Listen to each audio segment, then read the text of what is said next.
राधे राधे, हरे कृष्ण। आप सभी का दिन शुभ हो। आज दिनांक है 19 सितंबर और दिन है शुक्रवार और आज आश्विन महीने के कृष्ण पक्ष की त्रयोदशी तिथि है और आज शुक्र प्रदोष व्रत भी है। त्रयोदशी तिथि आज पूरा दिन रहने के बाद रात 11:36 पर समाप्त हो जाएगी। इसके बाद में चतुर्दशी तिथि प्रारंभ होगी और आज भद्रा भी लग रही है। पहले जान लेते हैं भद्रा के बारे में। और इस बार की भद्रा का वास मृत्युलोक में रहने वाला है और जब मृत्युलोक में भद्रा रहती है तो कोई भी शुभ काम वर्जित माना जाता है। जब तक भद्रा रहती है तब तक कोई शुभ काम करने से बचना चाहिए और इस दौरान पूजा पाठ में भी सावधानी बरतनी चाहिए। और इस बार भद्रा 19 सितंबर शुक्रवार को रात 11:36 से शुरू होगी। पूरी रात भद्रा रहेगी और भद्रा काल की समाप्ति होगी 20 सितंबर शनिवार को सुबह 11:53 पर। और इस बार भद्रा का वास मृत्युलोक में रहेगा। तो ध्यान रखिएगा, भद्रा मृत्युलोक में जब होती है तो पृथ्वीलोक पर लोगों के लिए बहुत अशुभ मानी जाती है। और मृत्युलोक की भद्रा के समय कोई भी नए वाहन की खरीदारी, नई चीज़ों की खरीदारी, कोई शुभ मांगलिक कार्य करने से बचना चाहिए। अगर हो सके तो घर पर रहें, यानी कि किसी यात्रा पर यदि जाने के लिए सोच रहे हैं, यात्रा बहुत ज़्यादा जरूरी ना हो तो उस यात्रा को टाल भी सकते हैं। आज शुक्र प्रदोष व्रत है और आज सूर्योदय होगा सुबह 6:18 पर। सूर्यास्त का समय रहेगा शाम 6:22 पर। ब्रह्म मुहूर्त सुबह 4:42 से 5:30 तक रहेगा और अभिजीत मुहूर्त सुबह 11:56 से 12:44 तक रहेगा। राहु काल सुबह 10:30 से दोपहर 12 बजे तक होगा। सिद्ध योग भी आज बन रहा है और सिद्ध योग रात 8:41 से प्रारंभ होगा और बाद में साध्य योग प्रारंभ हो जाएगा। अगर आप शुक्र प्रदोष व्रत की कथा सुनना चाहते हो तो कथा हमारे चैनल पर पहले से ही अपलोडेड है। आज दिन है शुक्रवार, तो आज की कथाओं का आरंभ करते हैं माँ वैभव लक्ष्मी की कथा से। माँ वैभव लक्ष्मी आप सभी के घर में अन्न और धन के भंडार भरें, सभी के आर्थिक संकट दूर करें। सभी प्रेम से बोलिए माँ वैभव लक्ष्मी की जय। एक बार एक बहुत बड़ा शहर था। इस शहर में लाखों लोग रहते थे। पहले के जमाने के लोग साथ साथ रहते थे और एक दूसरे के काम भी आते थे। लेकिन नए जमाने के लोगों का स्वरूप ही अलग सा है। सब अपने अपने कामों में लगे रहते हैं, किसी को किसी की कोई परवाह ही नहीं। घर के सदस्यों को भी एक दूसरे की परवाह नहीं होती है। भजन कीर्तन, भक्ति भाव, दया माया, परोपकार जैसे संस्कार कम हो गए हैं। शहर में बुराइयां बढ़ गई थी। शराब, जुआ, रेस, व्यभिचार, चोरी, डकैती आदि बहुत से अपराध शहर में होते रहते थे। कहावत है कि हजारों निराशा में एक अमर आशा छिपी हुई है। इस तरह इतनी सारी बुराइयों के बाद भी शहर में कुछ अच्छे लोग भी रहते थे। ऐसे अच्छे लोगों में शीला और उनके पति की गृहस्थी मानी जाती थी। शीला धार्मिक प्रकृति की और संतोषी महिला थी। उनका पति भी विवेकी और सुशील था। शीला और उनका पति ईमानदारी से जीते थे। वे कभी किसी की बुराई नहीं करते थे और प्रभु भजन में अच्छी तरह अपना समय बिता रहे थे। उनकी गृहस्थी आदर्श गृहस्थी थी और शहर के लोग उनकी गृहस्थी की सराहना किया करते थे। शीला का परिवार इसी तरह हंसी खुशी रह रहा था। पर कहा जाता है कि कर्म की गति अटल है। विधाता के लिखे लेख को कोई नहीं समझ सकता। इंसान का भाग्य क्षण भर में ही राजा को रंक बना देता है और रंक को राजा। शीला के पति के पिछले जन्म के कर्म भोगने बाकी रह गए थे कि वह बुरे लोगों से संगत कर बैठा। वह जल्द से जल्द करोड़पति होने के सपने देखने लगा, इसलिए वह गलत रास्ते पर चल पड़ा और करोड़पति होने के बजाय वह रोडपति बन गया, यानी रास्ते पर भटकते भिखारी की तरह उसकी स्थिति हो गई थी। शहर में शराब, जुआ, रेस, चरस, गांजा आदि बुराइयां फैली हुई थी। उसमें शीला का पति भी फंस गया। दोस्तों के साथ उसे भी शराब की लत हो गई। जल्द से जल्द पैसा वाला बनने के लालच में दोस्तों के साथ वह रेस, जुआ भी खेलने लगा। इस तरह बचाई हुई धनराशि, पत्नी के गहने, सब कुछ रेस जुए में उसने गंवा दिया। समय के परिवर्तन के साथ घर में दरिद्रता और भुखमरी फैल गई। अब सुख से खाने के बजाय 2 वक्त के भोजन के भी लाले पड़ गए और शीला को पति की गालियां खाने का समय आ गया था। शीला सुशील और संस्कारी स्त्री थी। उसको पति के बर्ताव से बहुत दुख हुआ, किंतु वह भगवान पर भरोसा करके बड़ा दिल रखकर दुख सहने लगी। कहा जाता है कि सुख के पीछे दुख और दुख के पीछे सुख आता ही है, इसलिए दुख के बाद सुख भी आएगा ही। ऐसी श्रद्धा और विश्वास के साथ शीला अब प्रभु भक्ति में लीन रहने लगी। इस तरह शीला दुख सहते सहते भगवान के ध्यान में अपना समय बिताने लगी। अचानक एक दिन दोपहर में उनके द्वार पर किसी ने दस्तक दी। शीला सोच में पड़ गई कि मुझ जैसे गरीब के घर पर इस समय भला कौन आया होगा। फिर भी द्वार पर आए हुए अतिथि का आदर करना चाहिए।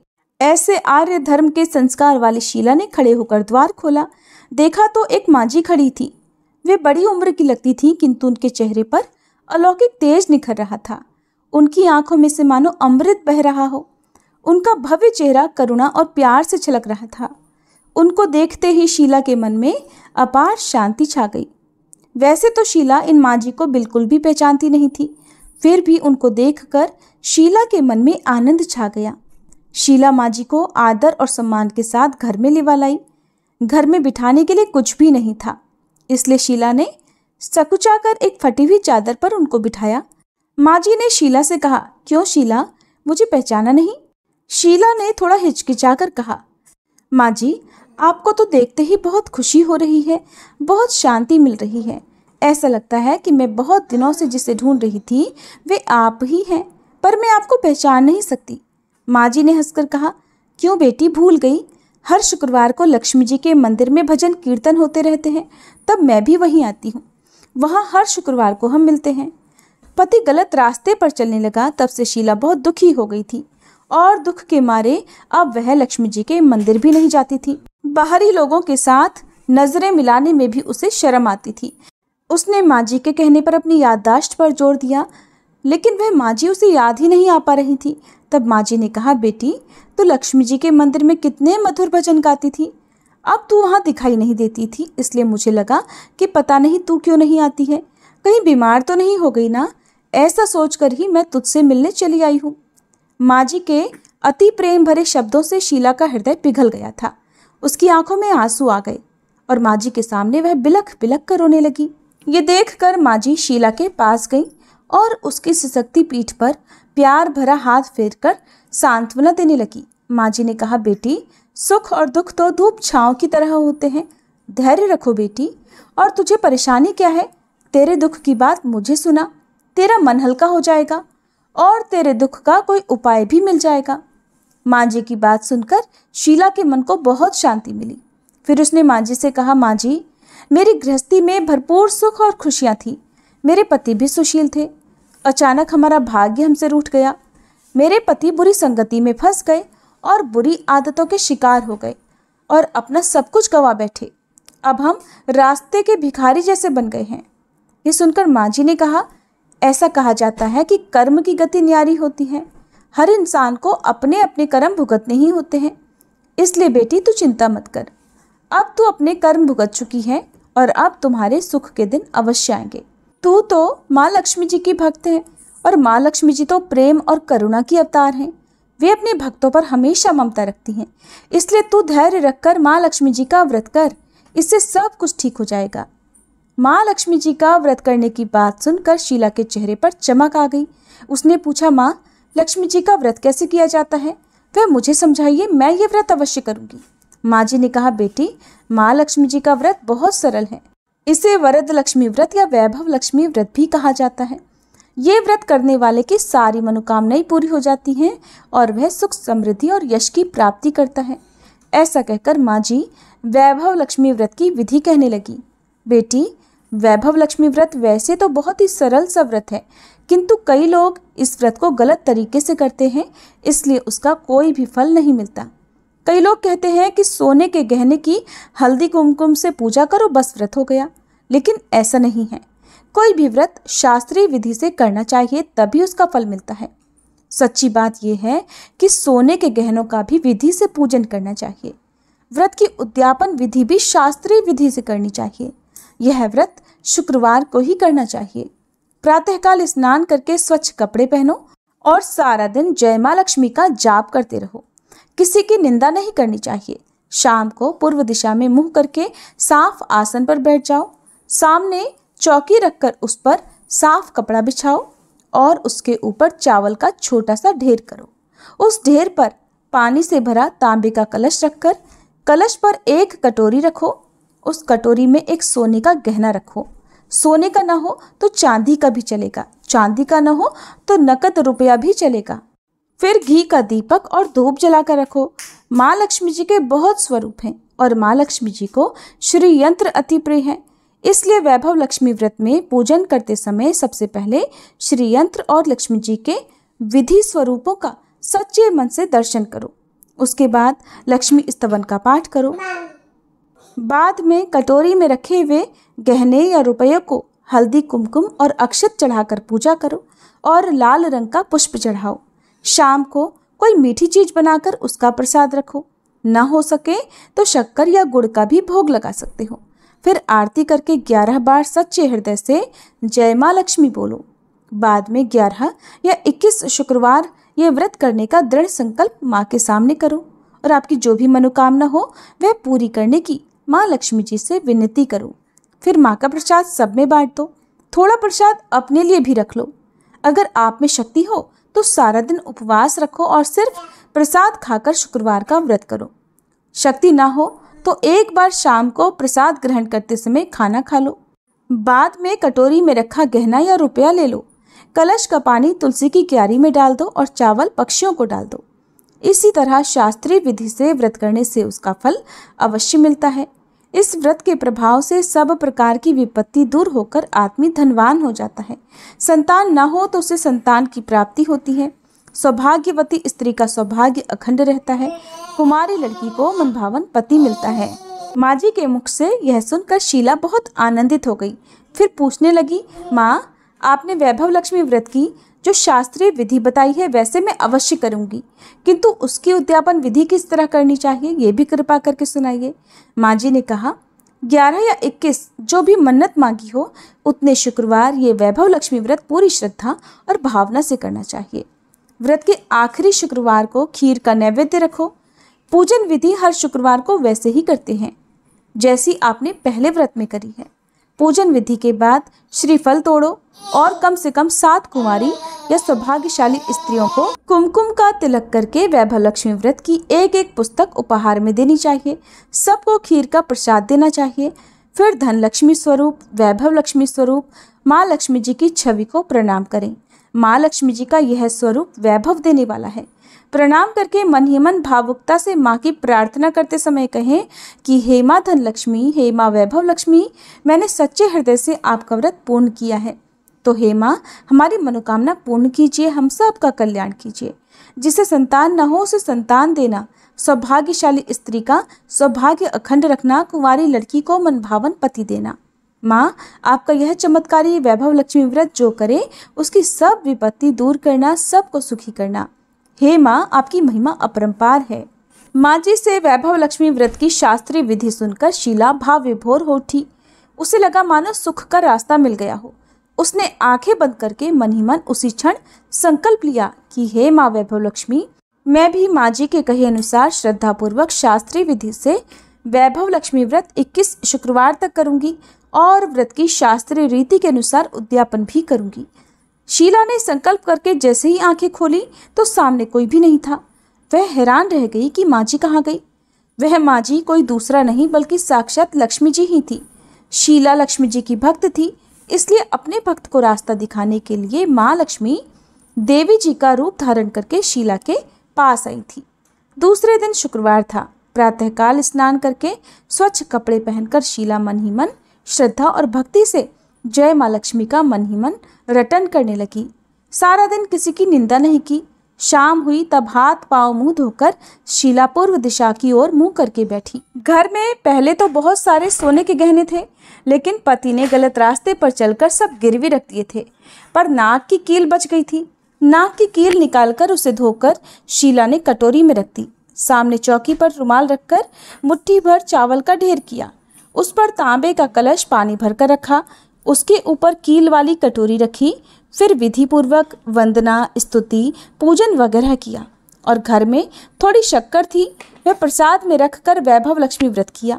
वह प्रसाद पहले पति को खिलाया, प्रसाद खाते ही पति के स्वभाव में अंतर आ गया। उस दिन उसने शीला को मारा नहीं, सताया भी नहीं। शीला को बहुत आनंद हुआ। उसके मन में वैभव लक्ष्मी व्रत के लिए श्रद्धा बढ़ गई थी। शीला ने पूर्ण श्रद्धा भक्तिभाव से 21 शुक्रवार तक व्रत किया।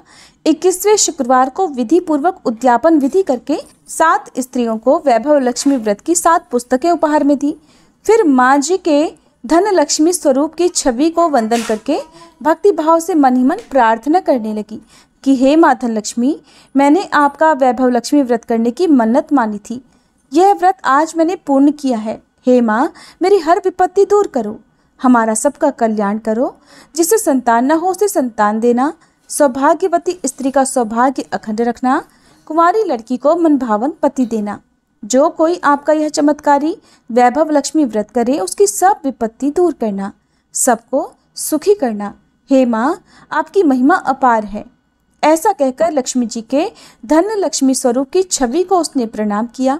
इस तरह शास्त्रीय विधि से शीला ने श्रद्धा से व्रत किया और तुरंत ही उसे फल भी मिल गया। उसका पति अब सही रास्ते पर चलने लगा और अच्छा आदमी बन गया तथा कड़ी मेहनत से व्यवसाय करने लगा। धीरे धीरे समय बदला और उसने शीला के गिरवी रखे गहने भी छुड़ा लिए। अब घर में धन की बाढ़ सी आ गई थी और घर में पहले जैसी सुख शांति छा गई। वैभव लक्ष्मी व्रत का प्रभाव देखकर मोहल्ले की दूसरी स्त्रियां भी विधि पूर्वक वैभव लक्ष्मी व्रत करने लगी। हे माँ वैभव लक्ष्मी, जैसे आपने शीला और उसके पति पर अपनी कृपा की, वैसे ही इस कथा को सुनने वाले सभी श्रोताओं के ऊपर अपनी कृपा दृष्टि बनाए रखना। सभी के आर्थिक दुख दूर करना, सभी के घर में धन के भंडार भरना। सभी प्रेम से बोलिए वैभव लक्ष्मी माता की जय। अब सुनिए आज की कथाएं। द्वारिका में शाम का समय था। भगवान श्री कृष्ण के पुत्र खेल रहे थे। खेल खेल में उन्हें प्यास लगी और वे पानी की खोज में कुएं के पास जा पहुंचे। वहां उन्होंने देखा कि एक गिरगिट कुएं में पड़ा हुआ था। अब उन्होंने उसे निकालने की कोशिश की तो उन्होंने सूत और चमड़े की रस्सियों का उपयोग किया, लेकिन बहुत कोशिश करने के बाद भी वह गिरगिट पानी से कुएं से बाहर नहीं आ सका। जब श्री कृष्ण के पुत्र असफल हो गए तो ये बात द्वारकाधीश तक पहुंचाई गई।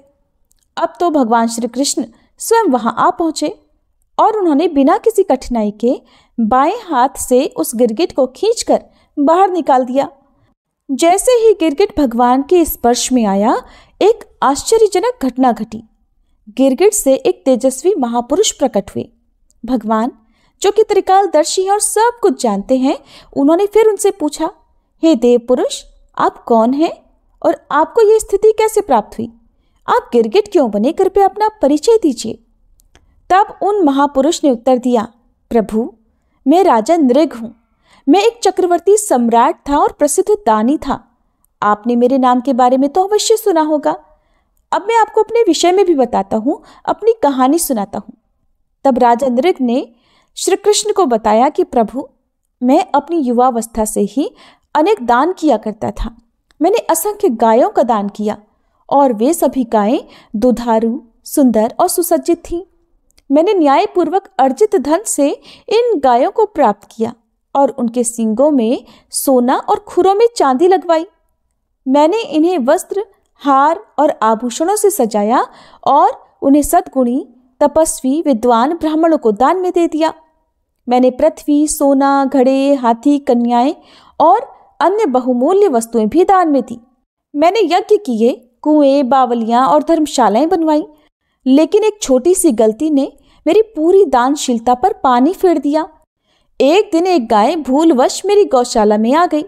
वह गाय उस तपस्वी ब्राह्मण की थी जो कभी दान नहीं लेता था, लेकिन मेरी गौशाला के कर्मचारियों ने उसे मेरी गाय समझ लिया और उसे किसी और को दान में दे दिया। अब जब वह गाय दान में दी गई तो जिस ब्राह्मण को वह गाय मिली वो तो आनंदित होकर उसे ले जा रहा था। ठीक उसी समय उस तपस्वी ब्राह्मण ने, जो कि कभी दान नहीं लेता था, अपनी गाय को पहचान लिया और ये दावा किया कि ये तो गाय उसकी है। अब दोनों ब्राह्मण मेरे पास आए और मुझसे न्याय की अपेक्षा की। तब मैंने दोनों को प्रसन्न करने का प्रयास किया। मैंने कहा कि मैं आपको 1 लाख गाय और दे सकता हूँ, लेकिन दोनों में से कोई भी राजी नहीं हुआ। दान में दी गई गाय को पाने वाला ब्राह्मण उसे छोड़ने को तैयार नहीं था और तपस्वी ब्राह्मण अपनी गाय को किसी भी शर्त पर छोड़ने के लिए तैयार नहीं था। इसलिए मैं तो धर्म संकट में पड़ गया। फिर मैंने दोनों से क्षमा मांगी और उनसे इस विवाद को समाप्त करने की विनती की, लेकिन कोई भी तैयार नहीं था, इसलिए कोई भी हल नहीं निकला। अब जब मेरी मृत्यु हुई तो इस छोटी सी गलती के कारण मुझे यमलोक ले जाया गया। वहां धर्मराज जी ने मुझसे पूछा कि क्या मैं पहले अपने पाप का फल भोगना चाहता हूं या पुण्य का। तब मैंने पाप का फल पहले भोगने का निर्णय किया और इसके परिणाम स्वरूप मुझे गिरगिट के रूप में जन्म लेना पड़ा। द्वारका के इस कुएं में मैं लंबे समय से पड़ा हुआ था और कष्ट भोग रहा था, लेकिन आज आपके दर्शन से मुझे इस गिरगिट के शरीर से मुक्ति मिली।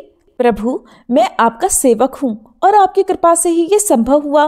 फिर राजा नृग ने भगवान श्री कृष्ण की स्तुति और परिक्रमा की और उन्हें साष्टांग प्रणाम किया। भगवान श्री कृष्ण ने राजा नृग को आशीर्वाद दिया और वे दिव्य विमान पर बैठकर देवलोक को प्रस्थान कर गए। अगर कोई इस विश्वास के साथ सुमेरु पर्वत के समान स्वर्ण का दान करे, रत्न, अन्नदान और भूमि दान करे कि इससे पुण्य मिलेगा और पापों से मुक्ति मिलेगी, या फिर अनेक तुला दान करे, प्रयाग जैसे तीर्थों में स्नान करे और काशी में ग्रहण के अवसर पर चित्त शुद्धि के लिए अनेकों दान करे, शय्यादान, कन्यादान और कुरुक्षेत्र में शुभ पर्व पर गोदान करे, तो इन सभी पुण्य कर्मों के बावजूद वो अपने समस्त पापों से मुक्त नहीं हो सकता। केवल एक बार श्री कृष्ण के नाम का स्मरण सच्चे मन से करने पर भी त्रैलोकी के समस्त पापी एक क्षण में संसार के आवागमन से मुक्त होकर परम पद को प्राप्त कर सकते हैं। महाराज नृग को इतने दान करने के बाद भी केवल और केवल एक अपराध के कारण गिरगिट के रूप में जन्म लेना पड़ा। अगर कोई नाम जप करने वाला साधक है तो हजारों अपराध होने पर भी उसकी ऐसी दुर्गति नहीं होगी। अगर उसे पुनर्जन्म लेना भी पड़ा तो वो एक अच्छे परिवार में जन्म लेगा और बहुत शीघ्र भगवत प्राप्ति भी कर लेगा, क्योंकि भगवान का नाम अत्यंत शक्तिशाली है। इसलिए अधिक से अधिक नाम जपने का, अधिक से अधिक भगवान की कथाओं को सुनने का प्रयास करके उसे अपने जीवन में आत्मसात करने का भी प्रयास करें। ठाकुर जी की एक भक्त थी जनाबाई जी, जिनका जन्म गोदावरी तट पर गंगाखेड़ नामक एक गांव में हुआ था, जो महाराष्ट्र में है, ऐसा कहा जाता है। बचपन में ही इनकी मां का निधन हो गया था। उनके पिता उन्हें भगवान विठल के दर्शन के लिए पंढरपुर लाए और वहीं उनकी भी मृत्यु हो गई। अब तो जनाबाई जी के हृदय में भगवत प्रेरणा से ये बात आई कि कोई भक्त अगर उन पर कृपा कर दे तो उन्हें भगवान का साक्षात्कार हो जाएगा। इसलिए जनाबाई जी ने 8 वर्ष की आयु में नामदेव जी महाराज के यहाँ सेवा करना स्वीकार कर लिया। नामदेव जी निरंतर भजन परायण थे और निरंतर भगवान के नाम कीर्तन में ही डूबे रहते।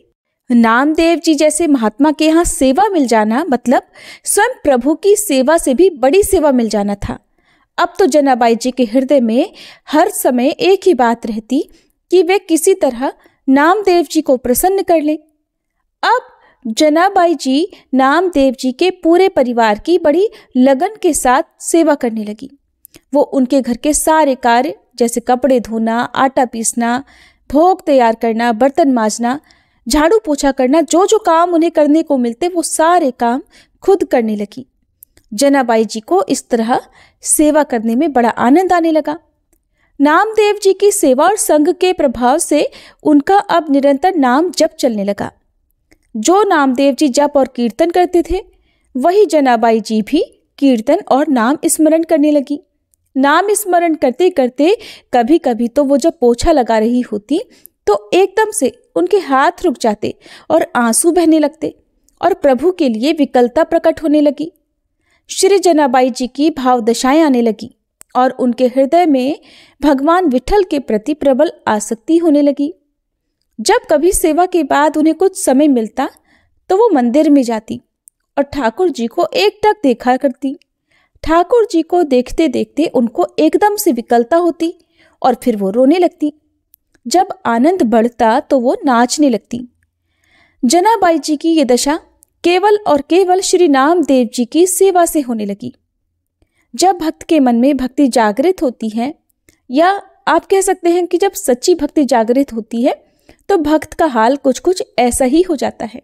जैसे मीराबाई भी भगवान कृष्ण की भक्ति में सुध-बुध खो बैठती थी, नृत्य करती थी, कभी रोती थी, ठीक उसी तरह से हाल जनाबाई जी का होने लगा। जनाबाई जी सारे कामों को करते हुए सावधानी रखती कि कहीं सेवा में कोई गलती ना हो जाए और नाम भूल ना जाए। ऐसे जनाबाई जी श्री नामदेव जी की सेवा में मगन रहने लगी। वो सावधान रहती कि अपनी स्थिति में इतना भी ना डूब जाएं कि उनकी सेवा ही छूट जाए, क्योंकि सेवा भक्त की प्रसन्नता के लिए है और भक्त की प्रसन्नता से ही विट्ठल भगवान रीझ जाएंगे। यानी कि ना तो वो भक्ति करना कम चाहती थी और ना ही वो जो झाड़ू पोछा आदि कार्य थे उनमें कोई कमी करना चाहती थी। वो चाहती थी कि सारे काम बराबर चलते रहें। उनके हृदय की इस धारणा और भगवान के नाम का ऐसा प्रभाव हुआ कि अब उनके आंसू ही नहीं रुकते थे। सभी काम करते हुए उनके आंसू लगातार बहते रहते थे। जिस स्थिति की बड़े बड़े साधु और उपासक आकांक्षा करते रहते हैं, वो जनाबाई जी को केवल भक्त संघ की कृपा से ही प्राप्त हो रही थी। एकादशी के दिन नामदेव जी के यहाँ रात में भक्त मंडली एकत्रित होकर कीर्तन किया करती थी।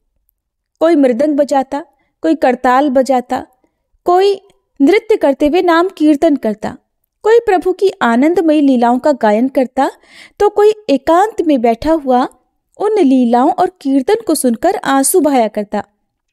नामदेव जी के यहाँ पूरी एकादशी की रात्रि को ऐसा कीर्तन होता और जनाबाई सब संतों की सेवा करके एकांत में कोने में खड़ी रहती।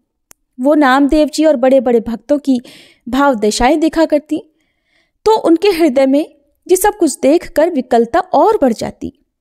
संकीर्तन के आनंद सागर में वो भी पूरी रात डूबी रहती। उनको तो ये भी नहीं पता चलता था कि रात्रि कब बीत गई। यही है महाप्रेम का स्वरूप कि कोई सुध-बुध ही नहीं रहती। प्रातः काल होते ही भक्त मंडली चली जाती और जनाबाई भगवत प्रेम की मादकता में बावरी हुई ठाकुर जी की प्रसन्नता के लिए श्री नामदेव जी की सेवा में मगन रहने लगती। एक दिन एकादशी की रात्रि में जनाबाई भाव में ऐसी डूबी हुई थी कि सुबह हो गई और उनकी बाकी सेवा बाकी रह गई।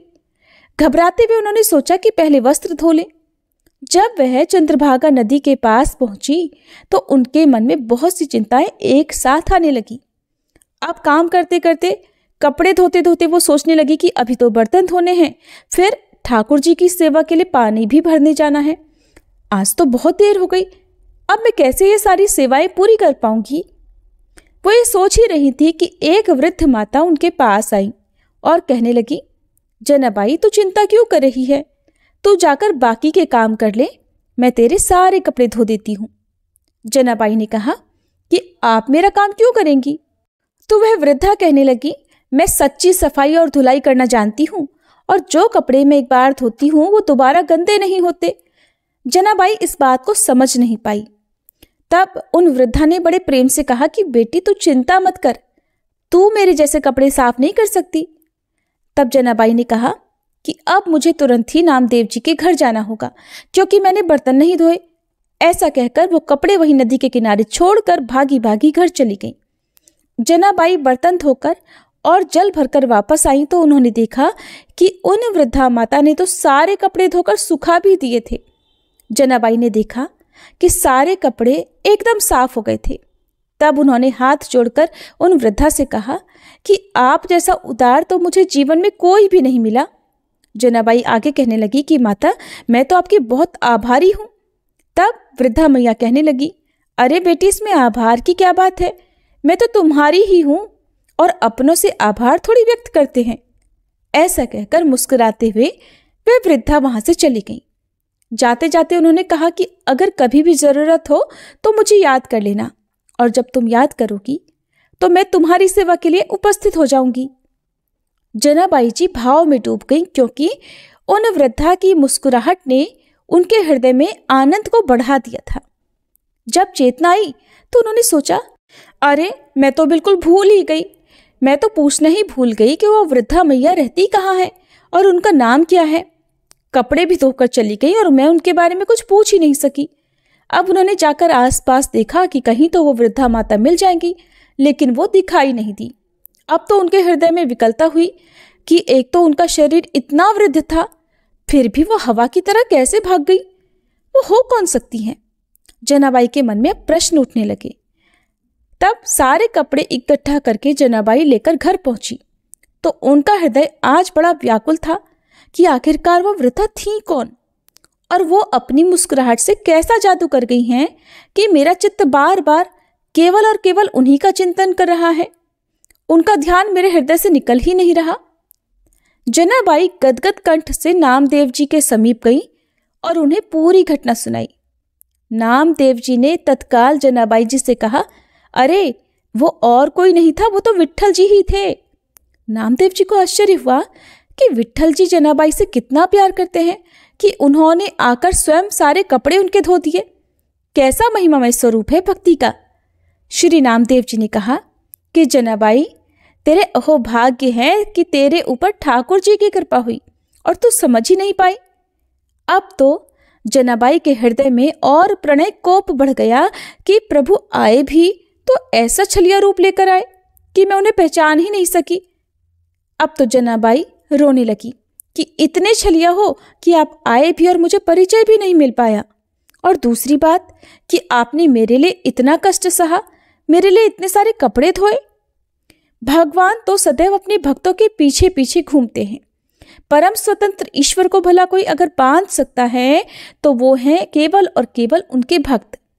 एक बार जनाबाई जी प्रेम में मगन होकर झाड़ू लगा रही थी और उन्होंने कूड़े का ढेर लगाया।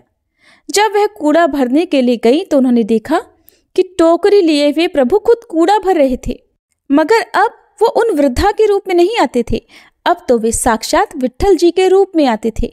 चक्की में आटा पीसते हुए जनाबाई कभी कभी पद गाते हुए भाव में डूब जाती और इस वजह से चक्की रुक जाती। सेवा में कहीं देर न हो जाए इसलिए ठाकुर जी खुद आकर चक्की पीसने लग जाते। प्रभु जनाबाई का अभंग सुनते रहते और जनाबाई जी प्रेम में मगन रहती। जनाबाई जी जब घर में झाड़ू लगाती तो कचरा स्वयं विट्ठल भगवान उठाते। वो टोकरी को सिर पर रखकर जनाबाई जी के पीछे पीछे डोलते। भक्ति की कैसी अद्भुत महिमा है। भक्त की भक्ति से प्रभु अधीन हो जाते हैं। बार बार विट्ठल जी यही कहा करते कि जनाबाई, मैं तो तुम्हारा ऋणी हूं, मैं कैसे ये ऋण उतार सकता हूं, मुझे बता दो। तुम मेरे भक्त नामदेव जी की सेवा करती हो। जनाबाई अगर ओखली में धान कूटती तो प्रभु सामने खड़े होकर मुस्कुराते रहते। ये सब भक्त नामदेव जी की कृपा से हुआ। और वे कहती कि जब मैं नामदेव जी की दासी बनी, जब मैंने उनकी सेवा की तो मैंने पाया कि दूसरा तो कोई है ही नहीं, एकमात्र मेरे ही विट्ठल चराचर जगत में व्याप्त हैं। वो सदैव मेरे सहयोग में हैं, मेरी सेवा में मेरे समीप हैं, और ये सब मैं नामदेव जी की दास्ता से ही जान पाई।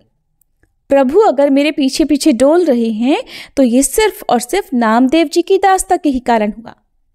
अब एक बार भगवान विट्ठल जी का बहुत महंगा आभूषण चोरी हो गया। जनाबाई जी सेवा करने के लिए मंदिर जाती थी। सबको शक हो गया कि हो ना हो जनाबाई जी ने ही वो आभूषण चोरी किया होगा। अब सब में देखते ही देखते ये बात फैल गई। लोग जनाबाई जी को कलंकित करने लगे कि ये तो बड़ी भक्त बनती है, लेकिन देखो इसने तो ठाकुर जी का आभूषण ही चुरा लिया। अब जनाबाई जी को सभा में बुलाया गया और फिर उनसे पूछा गया कि तुम्ही ने वो हार चुराया है क्या? तो जनाबाई ने कहा कि मेरे प्राणधन श्री विट्ठल भगवान हैं और मैं भला उनका हार क्यों चुराऊंगी? वो खुद मेरे हैं तो मुझे हार चुराने की क्या आवश्यकता? भक्त की भावनाओं को तो कोई भक्त ही समझ सकता है। जनाबाई जी ने शपथ खाकर कहा कि मैंने ये रत्न का आभूषण नहीं चुराया, लेकिन किसी ने भी जनाबाई की बात पर विश्वास नहीं किया। राजा ने जनाबाई को सूली पर चढ़ाने की सजा दे दी। अब सूली पर चढ़ाने के लिए जनाबाई को हाथ बांधकर चंद्रभागा नदी के तट पर ले जाया गया। जनाबाई जी के हृदय में आया कि बहुत बढ़िया, अब जैसी विट्ठल जी की इच्छा, अगर वो यही चाहते हैं तो फिर ऐसा ही हो। अब तो वो बस विट्ठल विट्ठल मन में जपने लगी। जैसे जैसे वो विट्ठल बोलती, इधर वैसे वैसे चमत्कार होता कि वो सूली जिस पर उन्हें चढ़ाया जाना था पिघलती जाती। ऐसा होते होते पूरी की पूरी सूली पिघल गई। सब आश्चर्यचकित रह गए। तब राजा और सैनिकों ने जनाबाई को प्रणाम किया और उनसे क्षमा मांगी। ये लीला दो प्रभाव दिखाने के लिए हुई।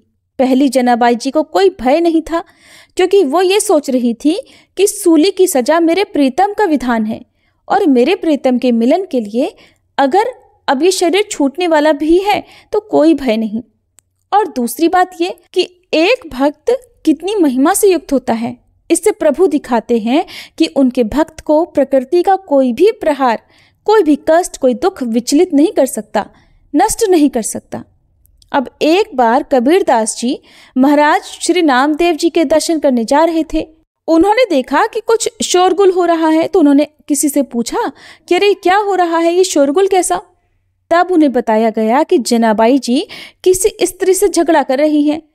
कबीरदास जी ने कभी सुना नहीं था, तो पूछने लगे जनाबाई कौन है? तो उन्हें बताया गया कि वो तो नामदेव जी की सेवा में रहती हैं। अब कबीरदास जी नजदीक गए तो पता लगा कि लड़ाई गोबर के कंडों पर हो रही है। उनके मन में विचार आया कि एक भक्त भला कंडों के लिए कैसे लड़ सकता है। वो ऐसे ही आनंद मगन होकर उनका झगड़ा सुनने लगे। तब जनाबाई दूसरी स्त्री से कह रही थी कि ये कंडा मेरा है। जनाबाई ने कहा नहीं, ये कंडा मेरा है। उस स्त्री ने जनाबाई से पूछा कि बता तेरे कंडे की पहचान क्या है? तब जनाबाई जी ने जो बोला वो आप सब भी सुनिए। जनाबाई ने बोला कि कान में लगा के सुनो, मेरा कंडा बोल रहा है विठल विठल। और यह आश्चर्य की बात है कि जड़ वस्तु से नाम गूंजने लगा। जब सामने वाली स्त्री ने भी सहमति दे दी कि कंडे से तो सच में विठल विठल सुनाई दे रहा है, तो कबीरदास जी को भी लगा कि चलो देखा जाए कि इस बात में कितना सच है। अब कबीरदास जी ने भी कंडे को अपने कान पर लगाया तो उन्हें भी विठल विठल सुनाई दिया। तब उन्होंने जनाबाई जी के चरणों में प्रणाम किया। कबीरदास जी ने सोचा कि कितने महान हैं नामदेव जी कि उनकी सेवा में रहने वाली दासी के भी ऐसे महान परमाणु हैं कि जिस चीज को उन्होंने छू लिया वही चीज विठल विठल बोलने लगी। जनाबाई जी की नामदेव जी से ऐसी तन्मयता हो गई थी कि जब नामदेव जी ने समाधि ली तो ठीक उसी दिन कीर्तन करते हुए जनाबाई जी भी विठल भगवान में लीन हो गई। तो जो भक्त भगवान के चरणों का आश्रय लेता है उसके सारे विकार नष्ट होकर प्रभु उसे भगवत अनुराग में रंग देते हैं। गुजरात में एक गांव है जिसका नाम है डाकोर। वहीं पर श्री रामदास जी नाम के एक भक्त रहा करते थे और वे हर एकादशी पर द्वारका जाकर श्री रणछोड़ जी के मंदिर में पूरी रात कीर्तन करते थे। भगवान कृष्ण का ही एक नाम रणछोड़ जी है। और क्यों पड़ा ये नाम, ये तो आप सब बहुत सारी कथाओं में जान ही चुके हैं। अब रामदास जी इस द्वारका के उस मंदिर में जाकर पूरी रात एकादशी की रात को कीर्तन भजन किया करते और अगले दिन वापस लौट आते थे। जब समय आने पर वे वृद्ध हो गए तब भगवान ने उनसे घर पर ही कीर्तन करने को कहा, परंतु उन्होंने ठाकुर जी की ये बात नहीं मानी। अब आप सोच रहे होंगे कि भगवान ने उनसे खुद क्यों कहा, क्योंकि जब भक्त सच्चे होते हैं तब भगवान और भक्त में एक अटूट संबंध बन जाता है। तब भगवान खुद अपने भक्त से बातें किया करते हैं, उनके साथ खाते पीते खेलते हैं, उनका समय बिताते हैं, उनके सुख दुख भी बांटा करते हैं और कभी कभी तो उन्हें जो चाहिए होता है वो भी अपने भक्त से कहा करते हैं। तब ठाकुर जी अपने भक्त रामदास जी से इसी तरह बातें किया करते थे और ठाकुर जी ने उनकी इस वृद्धावस्था को देखकर उनसे मंदिर न आने की बात कही, लेकिन उन्होंने ठाकुर जी की ये बात नहीं मानी। अब उनकी निष्ठा को देखकर प्रभु उनसे प्रसन्न हो गए। फिर बोले, ठीक है रामदास जी, अगर तुम नहीं मानना चाहते तो मत मानो, लेकिन अब बुढ़ापा आ गया है और तुम यहाँ इतनी कष्ट से मेरे पास आकर मंदिर में रात भर भजन कीर्तन करते हो, तुम्हारे यहाँ आने का कष्ट मुझसे सहन नहीं होता। एक काम करो, तुम मुझे अपने घर पर ही लेकर चलो।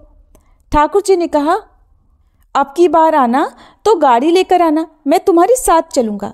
तब रामदास जी हाथ जोड़कर बोले, प्रभु मैं तो बूढ़ा हो गया हूँ और आप तो नव किशोर हैं, मैं आपको कैसे उठा पाऊंगा? और फिर हर रात आपके मंदिर के बाहर ताला भी लग जाता है, ऐसा करना मेरे लिए कैसे संभव होगा? ठाकुर जी मुस्कुराए और बोले कि मैं मंदिर के पीछे की खिड़की खोल दूंगा, बस तुम मुझे वहां से ले जाया करना, मैं तुम्हारे लिए फूल जैसा हल्का हो जाऊंगा। बस तुम अगली बार गाड़ी लेकर जरूर आना और मैं तुम्हारे साथ चलूंगा। अगली बार एकादशी आने पर रामदास जी ठाकुर जी को ले जाने के लिए बैलगाड़ी लेकर आए सभी लोग देख रहे थे कि ये तो हर बार पैदल और नंगे पैर आते थे, लेकिन इस बार वे गाड़ी से आए हैं। लोग सोचने लगे कि शायद ये बूढ़े हो गए हैं, इसीलिए बैलगाड़ी से आए होंगे। परंतु भक्त और भगवान के बीच के वार्तालाप को भला अन्य साधारण व्यक्ति कैसे जान सकते थे। अब रामदास जी मंदिर के पीछे गए, जहां ठाकुर जी ने पहले से ही खिड़की खोल रखी थी। ठाकुर जी ने अपना पूरा श्रृंगार और गहने भी धारण कर रखे थे। अब उन्होंने रामदास जी से कहा, रामदास, मुझे अपने साथ लेकर चलो। तब रामदास जी ने कहा कि प्रभु, पहले आप ये सारे गहने उतार कर रख दीजिए, ये सब आपके पुजारियों के काम आ जाएगा, और मुझे तो वैसे भी आपको ले जाने में बहुत डर लग रहा है। कृपया आप अपने आभूषण तो यहीं छोड़ दीजिए, ये बहुत कीमती है। भगवान ने अपने भक्त के कहने पर सारे आभूषण उतार कर मंदिर में फैला दिए। इसके बाद उन्होंने कहा, अब मुझे अपनी गोदी में ले लो। अब तो ठाकुर जी फूल जैसे हल्के हो गए। रामदास जी ने उन्हें बड़े स्नेह के साथ गोद में उठाया और बैलगाड़ी में बिठा लिया, और फिर वे डाकोर की ओर चल पड़े, जहां वो रहा करते थे। इधर जब रणछोड़ जी के पुजारियों ने अगले दिन मंदिर खोला तो देखा कि मंदिर में हर जगह आभूषण फैले हुए थे। कहीं पर हार पड़ा था, कहीं पर नथनी पड़ी थी, कहीं पायल पड़ा था। ठाकुर जी जितने जितने आभूषण पहना करते थे, वो सारे के सारे आभूषण मंदिर में हर जगह फैले हुए थे। बस नहीं थे तो केवल ठाकुर जी। ठाकुर जी की मूर्ति वहां से गायब थी। अब उन्होंने मंदिर की खुली हुई खिड़की देखी तो समझ गए कि जरूर वो बैलगाड़ी वाला भक्त ही ठाकुर जी को ले गया होगा। अब तो सभी पुजारी घोड़ों पर सवार होकर और भाला बर्छी लेकर ठाकुर जी को ढूंढने निकल पड़े। आखिरकार थोड़ी दूर जाने पर उन्होंने रामदास जी को ढूंढ लिया और वे उनका पीछा करने लगे। अब रामदास जी ने ठाकुर जी से कहा, जो कि उनकी बैलगाड़ी पर उनके साथ सवार थे, प्रभु, ये तो हमारा पीछा कर रहे हैं, अब हम क्या करें। पास में ही एक तालाब था। ठाकुर जी ने रामदास जी से कहा कि मुझे इस तालाब में छुपा दो। रामदास जी ने ठाकुर जी को तालाब में छुपा दिया। अब ठाकुर जी के पुजारी उन्हें ढूंढते हुए रामदास जी के पास आए और उनसे ठाकुर जी के बारे में पूछने लगे। जब रामदास जी ने कुछ नहीं बताया तो वे उन्हें भालों से मारने लगे। इधर ठाकुर जी को ढूंढते ढूंढते जब पुजारियों की नजर तालाब की तरफ पड़ी तो वहां से उन्हें खून बहता हुआ दिखाई दिया। वे सभी भागते हुए तालाब की ओर गए। उन्होंने देखा कि ठाकुर जी जल में खड़े थे और उनके शरीर पर भालों के घाव थे, जिनसे खून निकल रहा था। पुजारियों ने ठाकुर जी से वापस चलने को कहा तो ठाकुर जी ने उनसे कहा कि तुम जैसे निर्दयी लोगों के साथ मैं वापस नहीं चलूंगा, मैं तो रामदास जी के साथ ही जाऊंगा। पुजारियों ने ठाकुर जी से कहा, प्रभु, आपकी वजह से जो धन राशि मिलती है उसी से तो हमारा जीवन चलता है। ठाकुर जी ने उत्तर दिया, बस धन की ही बात है ना, रामदास जी तुम सबको मेरे वजन के बराबर सोना दे देंगे। सारे पुजारी ये सुनकर खुश हो गए और इस प्रस्ताव पर राजी हो गए। ये सुनकर अब रामदास जी प्रभु से कहने लगे, प्रभु, एक तो आपने मुझे वैसे ही पिटवाया और अब कह रहे हो कि मैं इन्हें सोना दे दूं। अरे मेरे पास सोना कहाँ है, मैं तो बहुत ही गरीब हूं। तब प्रभु ने सबको डाकोर चलने को कहा। रामदास जी आगे आगे ठाकुर जी को बैलगाड़ी में लेकर चले और ठाकुर जी के पुजारी अपने घोड़ों पर उनके पीछे पीछे चल रहे थे। डाकोर पहुंचने के बाद ठाकुर जी ने रामदास जी से कहा कि अब एक तराजू लेकर आओ और उसकी एक तरफ सारा सोना रख दो और तराजू की दूसरी तरफ स्वयं ठाकुर जी खुद बैठ गए। तब रामदास जी ने कहा, प्रभु, हमारे पास तो सोना है ही नहीं। ठाकुर जी ने कहा, तुम्हारी पत्नी की एक छोटी पतली सी नथ सोने की है ना, उसे लेकर आओ, मैं उसी में तुल जाऊंगा। अब जैसे ही रामदास जी ने वह सोने की नथ तराजू के दूसरे पलड़े में रखी तो वो भारी हो गया। अब ठाकुर जी ने अपने पुजारियों से कहा कि सोना तो मेरे वजन से बहुत ज्यादा है, लेकिन रामदास जी उदार हैं, तुम ये सारा सोना लेकर चले जाओ। पुजारियों ने देखा तो उनसे कहा, प्रभु, आप हमारे साथ ऐसा मत कीजिए। ठाकुर जी ने उत्तर दिया, मैं रामदास जी को छोड़कर कहीं नहीं जाने वाला हूं। तब प्रभु ने अपना दूसरा स्वरूप प्रकट किया और अपने पुजारियों को साथ ले जाने के लिए दे दिया। अब श्री रणछोड़ जी रामदास जी के घर में ही विराजे। तो ऐसे होते हैं भक्त और भगवान के संबंध। जब भक्त सच्चे मन से ठाकुर जी को ही अपना सब कुछ मान लेता है तो भगवान जाने क्या क्या कर बैठते हैं। जैसे ठाकुर जी ने अपने भक्त के शरीर पर पड़ी चोट को अपने ऊपर ले लिया। रामदास जी भगवान को एक डाकू की तरह लूट कर लाए थे, इसीलिए उनके गांव का नाम डाकौर पड़ा। और आज श्री रणछोड़ भगवान को इस घटना की याद में पट्टी भी बांधी जाती है। सभी मिलकर प्रेम से बोलिए, श्री रणछोड़ भगवान की जय।